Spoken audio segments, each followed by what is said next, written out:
বিসমিল্লাহির রহমানির রহিম। আউযু বিল্লাহি মিনাশ শাইতানির রাজিম। বিসমিল্লাহির রহমানির রহিম। পবিত্র ইনজিল কিতাব ৫৮ নম্বর সূরা, সূরা ইসরাফিল। আয়াত ১। আল্লাহ মহান, আল্লাহ মহান, আল্লাহ মহান। পবিত্র ও মহিমান্বিত কিতাব যা সর্বশক্তিমান সৃষ্টিকর্তার পক্ষ থেকে আগত।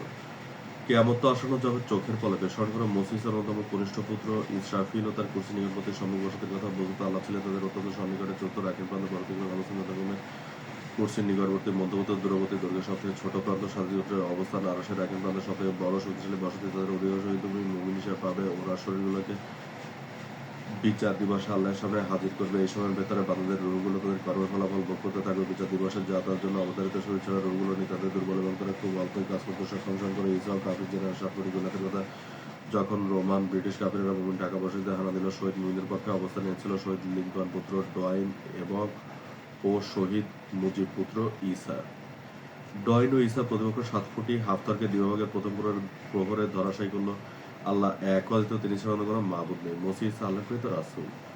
নবম ইসরাফিল প্রান্ত বসতিগুলোর অবস্থান যথাক্রমে কুরসির নিকটবর্তী, মধ্যবর্তী, দূরবর্তী। মাঝের বসতিগুলো বর্তমানে সবুজ, দূরবর্তী বসতিগুলো বরফ অন্ধকারাচ্ছন্ন প্রান্ত। শুরুর কিছুটা পর সিদরাতুল মুনতাহা, বৃহৎ সিরাত নদী বৃহৎ সড়কের পাশে বহমান, সেখানে চলাচল করে উড়ান্ত বা ছুটান্ত প্রাণীগণ। মুনতাহা চত্বরে রয়েছে বৃহৎ উপত্যকা ও পাহাড় শ্রেণী। খাড়া পাহাড়ের কাঁধ বেয়ে ঝর্ণারূপে প্রবাহিত বৃহৎ সিরাত নদীর শাখাদ্বয় এবং তা কিছুদূর পর্যন্তই বহমান। সৈন্যগণ সিদরাতুল বৃক্ষ মুনতাহা চত্বরে অবস্থিত। সেই কতকবার ঈসাকে সেখান দিয়ে যাতায়াত করে দেখেছে, তবে অন্যান্য ফেরেশতারা তা অতিক্রম করতে অক্ষম। সুবৃহৎ মুনতাহা চত্বরে ছোট মাঝারি অসংখ্য নক্ষত্র বসতি বিদ্যমান। তাদের এনার্জি পরিমাণ শতকরা ৭৫% এবং এই চত্বরে ঈসার বাহন যুলকারনাইন রয়েছে। কুরসি থেকে ৫০ নক্ষত্র দূরত্ব। মুনতাহা চত্বর এবং তার সামনে রয়েছে আরো অনেক বসতি। ইসরাফিল বসবাস করে মুনতাহা চত্বরের সন্নিকটে। সেখানে জেরুজালেম ভবনের মানুষ ও জিনেরা বসবাস করে। ইসরাফিল ছেঁড়া পাতার বাঁশি হাতে দাঁড়িয়ে রয়েছে আল্লাহর অনুমতির অপেক্ষায়। আসীম আলঙ্কারিত ধ্বংস হওয়ার দিন এবং আজ কিয়ামতের দিন ইসরাফিল প্রান্ত ও পূর্ব প্রান্তে। বস্তুত কিয়ামত তো আসন্ন যাবে চোখের পলকে। অতএব হে বান্দারা, এখন বলো তোমরা তোমাদের পালনকর্তার কোন কোন অবদানকে অস্বীকার করবে। অতি বৃহৎ আল্লাহর কুরসি মুনতাহা চত্বর থেকে দৃষ্টিশক্তিযুক্ত প্রাণীদের কাছে দৃশ্যমান এবং টার্গেটের সর্বক্ষণ পরিণত। হে ঈসা, বলো তোমার প্রভুর নামে কিয়ামত হবে এবং তা হবে ক্রমান্বয়ে আরশের সমস্ত বসতিতে। অতএব হে বান্দারা, এখন বলো তোমরা তোমাদের পালনকর্তার কোন কোন অবদানকে অস্বীকার করবে। তুর্কিতে নির্দিষ্ট সময় ইয়াহিয়া বিন জাকারিয়া জন্মগ্রহণ করলেন। তার মুখে ছিল হাসি ও চোখে ছিল রবের প্রতি প্রশংসা। আল্লাহ বলেন, হে ইয়াহিয়া, তুমি এক আল্লাহর প্রতি অনুগত, বিশ্বাসী, সাহায্যকারী ও আত্মসমর্পণকারী হয়ে যায় এবং তুমি তোমার সর্বশক্তিমান সৃষ্টিকর্তার হাতকে দৃঢ়তার সঙ্গে ধরো। ইয়াহিয়ার জন্মের প্রায় ৩ মাস পর মরিয়মের প্রসব বেদনা উঠল। সে হিজরত করল তুর্কি থেকে নাজারেতের উদ্দেশ্যে এবং সে পথ ভুল করল। প্রসব বেদনা তাকে বেথলেহেমের নিকটবর্তী এক খর্জুর বৃক্ষতলে আশ্রয় নিতে বাধ্য করল।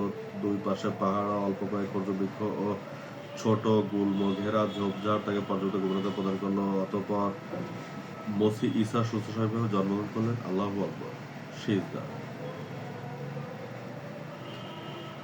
আল্লাহ মহান, সর্বশক্তিমান ও সর্বোত্তম পরিকল্পনাকারী। পালনকর্তার নির্দেশে মরিয়মের তৃষ্ণা নিবারণের জন্য ফেরেশতারা তার নিম্নবর্ষ থেকে নহর প্রবাহিত করালো এবং আল্লাহর নির্দেশে খর্জুর গাছের কাণ্ডে নাড়া দিতে তা মরিয়মকে সুপাকৃতটা খর্জুর প্রদান করলো। সুতরাং হে মরিয়ম, পান করো এবং চক্ষু জোড়াও। হাসি হাসি। অতএব হে বান্দারা, এখন বলো তোমরা তোমাদের পালনকর্তার কোন কোন অবদানকে অস্বীকার করবে। আল্লাহ এক অদ্বিতীয়, মসিহ ঈসা আল্লাহর প্রেরিত রাসূল। আল্লাহ বললেন, হে মরিয়ম, ভয় করো না, নিশ্চয় তোমার রব সর্বোত্তম পরিকল্পনাকারী। সে মসিহ ঈসাকে নিয়ে বেথলেহেম থেকে জেরুজালেম এড়িয়ে নাজারেতে তার সম্প্রদায়ের কাছে গেল। তারা জিজ্ঞাসা করতে মরিয়ম উল্লেসের দিকে ইঙ্গিত করলো। সে বলল, আমি আল্লাহর রাসূল, তিনি আমাকে কিতাব দিয়েছেন ও নবী করেছেন। তিনি বলেছেন এক ঈশ্বরের উপাসনা করতে ও শিরক থেকে দূরে থাকতে। আমি মসিহ ঈসা আল্লাহ এক অদ্বিতীয়, তিনি ছাড়া অন্য কোনো মাবুদ নেই। অতঃপর দলগুলো নিজেদের মধ্যে মতানৈক্য সৃষ্টি করল। সুতরাং মহাদিবস আগমনকালে অভিষেচিত দুর্ভোগ ২ বছরে তার দুধ ছড়ানো হয় এবং জোসেফ নামক জনকে মুমির সাথে বিবাহ সম্পন্ন করা হয়। তথাপিও তাদের প্রতি নাজারেতবাসীর অত্যাচার বেড়ে গেল। তারা তুর্কিতে বসবাসরত জাকারিয়ার শরণাপন্ন হয়। অতঃপর জাকারিয়া ও জোসেফ পরিবার সহ কায়রোতে চলে এলো। তৎকালীন কায়রো ছিল নীল নদের অববাহিকায় সাজানো গোছানো এক উপশহর, যা পরিচালিত হতো আলেকজান্দ্রিয়ার শাসক আজারি কর্তৃক। প্রথম দিকে তারা বসবাস করত কায়রো বিশ্ববিদ্যালয়ের সন্নিকটে। পেছনের এক বসতিতে এক উপশহর, কৃষিজমি, পাকা সড়ক, দুই দিকে বৃহৎ বৃহৎ দুই সড়ক, মোড়ে মোড়ে বাজার ও দোকানপাট, ডোমারলা ও সিটি কর্পোরেশন, কয়েকটি গ্রাম নিয়ে বিশ্ববিদ্যালয় উপশহরে খেলার মাঠ, পুকুর, সামনে নীল নদের চর, বৃহৎ দুই বাজার ও কাশফুল নৌকা ও নির্মাণাধীন ব্রিজ, ভ্যান, রিক্সা, সাইকেল, ফুটবল, ঘোড়ার গাড়ি, মাছের ঘের, ক্ষেত, পোস্ট অফিস ও গবাদি পশু লালন পালন, পাশাপাশি দুই বাড়ির সীমানা প্রাচীর সামনে কাঠের গোলা যেখানে কাঠের সরঞ্জামাদি প্রস্তুত করে জাকারিয়া ও জোসেফ কিছু লোক নিয়োগ দিয়েছে। সামনে রাস্তা ও বাড়ির পিছনে জলাধার, বিল ও আরো কিছু বাড়ি। হ্যাঁ, তারা বাড়ি তৈরি করেছিল পাথর, ইট, বালি, সিমেন্ট, গোলপাতা, রড ও কাঠ দিয়ে। কিছুটা দূরে প্রাথমিক ও মাধ্যমিক শিক্ষার স্কুলে যাতায়াত করতো ঈসা ও ইয়াহিয়া। বুঝতে তারা ছিল একে অপরের ভাই ও বন্ধু স্বরূপ। ইয়াহিয়া এক ক্লাসে উপরে পড়তো। বাল্যকালে আমি তাদেরকে দান করেছিলাম জ্ঞান প্রকাশ, শক্তি ও হিকমা। মসি ঈসা একই সাথে খেলাধুলা ও লেখাপড়ায় দুর্দান্ত ছিল এবং তারা আল্লাহের রাসূল জাগরার কাছ থেকে ধর্মীয় জ্ঞান লাভ করে। দৌড়, দীর্ঘ লাভ, চিত্রাঙ্কন, যুদ্ধের কৌশল, মল্লযুদ্ধ, সাঁতার, ধৈর্য, ইতিহাস, রাজনীতি, গণিত, ভাষা, পদার্থ, রসায়ন, জীববিজ্ঞান ও সমাজশাস্ত্র, সেনা, নৌ ও বিমান। তাদের থেকে কিছুটা দূরে চরের বসতি এবং আরো কিছুটা দূরে মূল কায়রো শহর। শহরে রয়েছে আধুনিক জীবন ধারণের সমস্ত উপকরণ। চিকিৎসা ব্যবস্থা, রাজনীতি বিজ্ঞান তারা মূল শহর আলেকজান্ড্রিয়ার সাথে যোগাযোগ রাখত। প্রতিনিয়ত সড়ক অনুপদে বলতো কেমন তো আসন্ন যাবে চোখের পলকে। অতএব বান্দারা এখন বলো তোমরা তোমাদের পালনকর্তার কোন কোন অবদানকে অস্বীকার করবে? কায়রো শহরের কোণে ছিল কায়রো বিশ্ববিদ্যালয় এবং সেখানে দূর দূরান্ত থেকে শিক্ষার্থীরা পড়তে আসতো এবং বিশ্ববিদ্যালয়ের সামনে ছিল নদীর ওপারের বৃহৎ বাজার ও নদীবন্দর। সেখানে দূর দূরান্ত থেকে বণিকেরা আসতো, থাকতো, মালামাল আসতো দূর দূরান্তের মনোবাসের জন্য। কায়রো শহরের নেতারা কৃত্রিম সুয়েজ খালের যাতায়াত নিয়ন্ত্রণ স্মরণ করা। আলেকজান্ড্রিয়ার নেতা প্রতিশোধ দিয়েছিল কায়রো শহরে সেতু নির্মাণ করবে। স্মরণ করা অভিশপ্ত ব্রিটিশ, সুইডিশ ও রোমান জাতির কথা। তারা মানুষ মেরে কেটে জোড়াতালি দিয়ে সাইবার বলে আল্লাহকে অট্টহাসি করতো এবং বলতো আল্লাহ ফেরেশতাদের কন্যা হিসেবে গ্রহণ করেছেন আর একই লিঙ্গের প্রতি আসক্তি কমের লোক।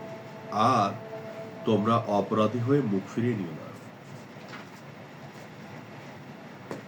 অতএব নিশ্চয় জালিমরা ক্ষতিগ্রস্তদের অন্তর্ভুক্ত এবং তাদের অবস্থান হবে জাহান্নামে হাবিয়া। সেখানে তারা অনন্তকাল ধরে জ্বলবে এবং তাদের ইন্ধন হবে আগুন ও পাথর। তারা বকন করবে, গলিত পুকুর, জাকুম, যার নাম বলবে আরো আছে কি?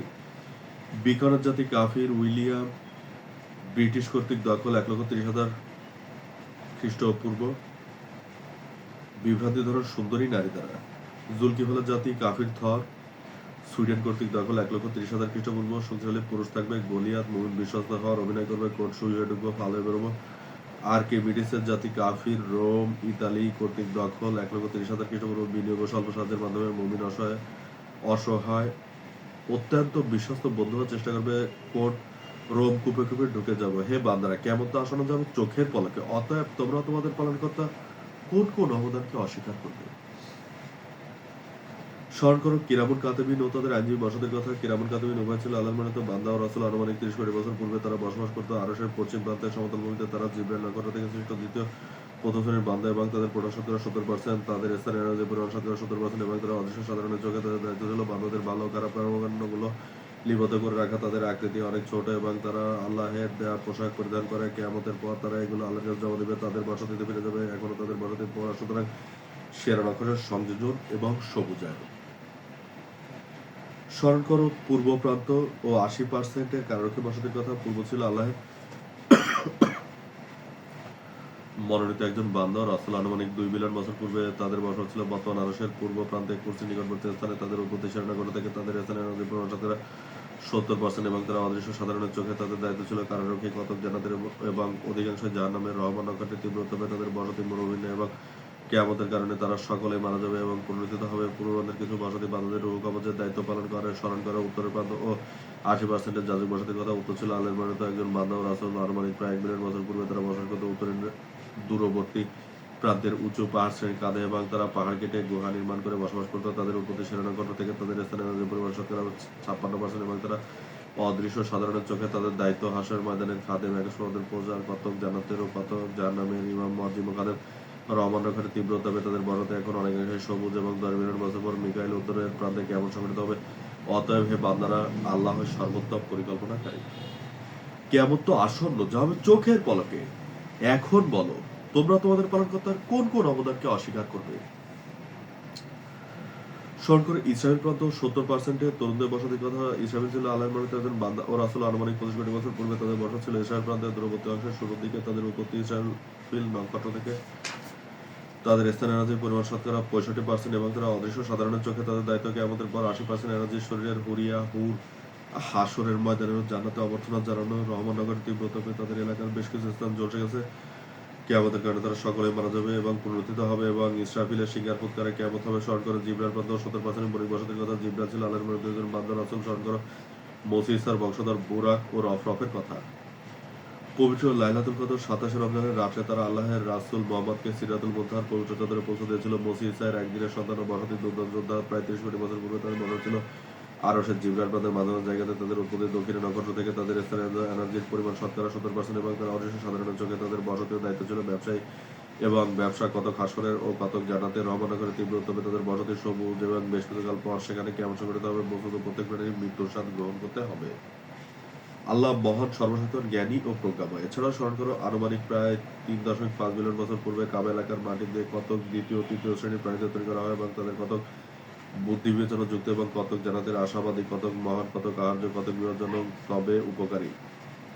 হে ঈসা, জান্নাতের বাজার, ঈসা শ্রাইস, পানির নহর, দুধের নহর, মধুর নহর, শরাবের নহর ও শরাবের নহর, অগোছালো আবেদনময়ী জান্নাতের উদ্যান, উদ্যানের উন্নত পক্ষীকুল, অবারিত ঝর্ণাধারা, পাতার বিছানা, মাংস, বন্ধু ও উদ্ভিদ যা সেবনে মনে প্রশান্তি সৃষ্টি করে।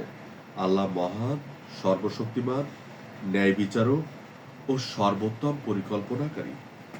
সাদাকাল্লাহুল আলিয়্যুল আযীম।